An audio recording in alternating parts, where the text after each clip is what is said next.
మన కలికి హిట్ అయిన వల్ల మన బుజ్జి ఈరోజు విజయవాడ వస్తాం జరిగింది. చాలా అంటే చాలా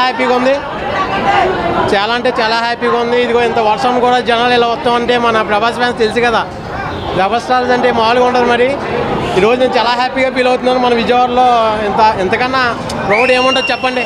రేపు పొద్దున అలాగే భీమవరం కూడా వస్తుంది. అందరూ కూడా ఇలాగే హ్యాపీగా ఫీల్ అవ్వాలని మన బుజ్జిని ఇలా తిప్పినందుకు నాకు చాలా గర్వంగా ఉంది.